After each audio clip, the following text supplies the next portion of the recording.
Termometría de Galileo a Black. La segunda gran revolución científica tuvo lugar en el siglo XVI con la llegada de la filosofía experimentalista. A partir de ahí, el desarrollo de las ciencias es tan prodigioso que se ramifica y multiplican consolidándose separadamente por un lado de la mecánica, luego la electricidad y finalmente la termodinámica, casi en nuestros días.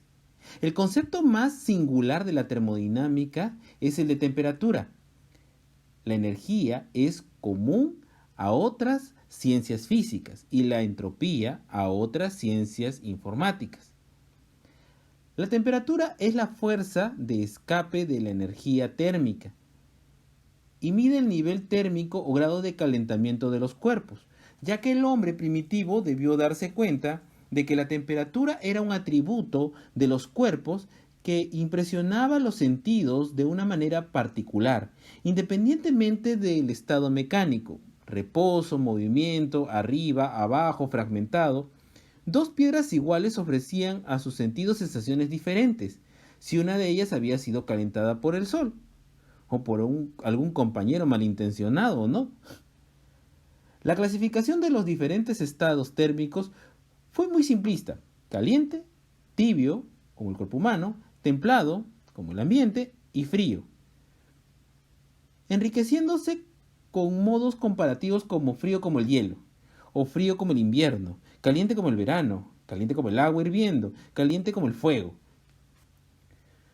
Aunque el estudio de los fenómenos térmicos puede retornarse a los sabios griegos que describieron aparatos donde se comprimía aire y vapores, es tradicional asociar el comienzo de la termodinámica con el primer termómetro, atribuido a Galileo, quien también parece ser el primero en utilizar el concepto de energía. Galileo, en 1592, empezó a utilizar como tal un bulbo de vidrio, del tamaño de un puño, abierto a la atmósfera a través de un tubo delgado, un artificio análogo al descrito por Filo de Bizancio hacia el año 100 a.C. Para evaluar la temperatura ambiente, calentaba con la mano el bulbo y se introducía parte del tubo boca abajo en un recipiente con agua coloreada. La variación de temperatura del aire atrapado en el proceso de enfriamiento al ambiente ocasionaba un ascenso de nivel del líquido en el tubo que era proporcional a la diferencia entre la temperatura ambiente y la del cuerpo humano. Pese a que ahora sabemos que las variaciones de presión pueden desvirtuar esta medida, el concepto de temperatura ya era patente.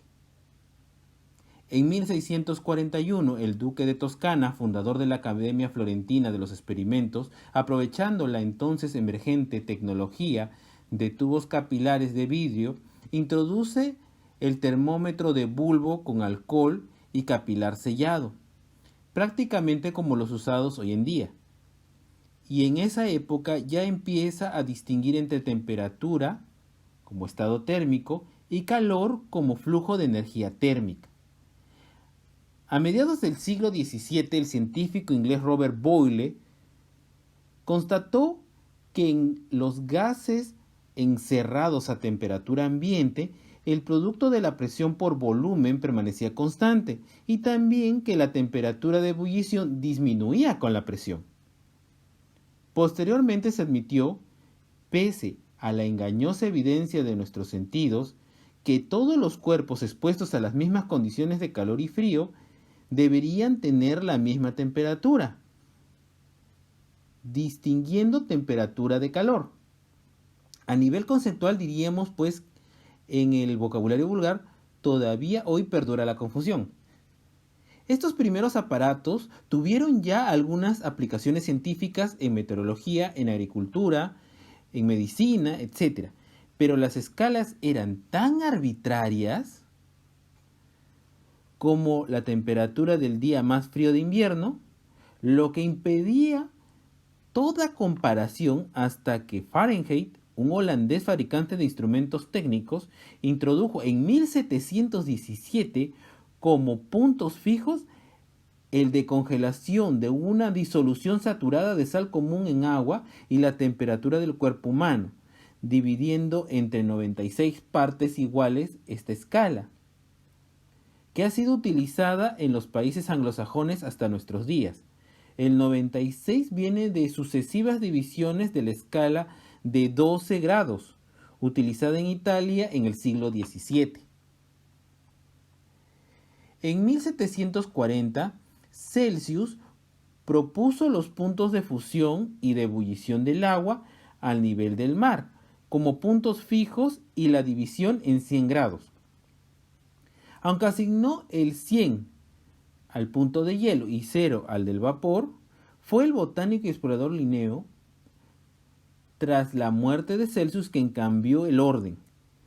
Esa escala se llamó centígrada, por la contraposición de la mayoría de las demás graduaciones que eran de 60 grados, según la tradición astronómica. Basada en esos dos puntos fijos, ha perdurado hasta época reciente, 1967, adaptándose en el Congreso Internacional de Escalas de Temperatura del año 48, la temperatura del punto triple del agua como único punto fijo para la definición de escala absoluta de temperaturas y la escala de Celsius, desplazada 273.15 kelvins respecto a la absoluta, que sustituía la escala centígrada. Paralelamente se empezaron a desarrollar aplicaciones técnicas de la energía térmica.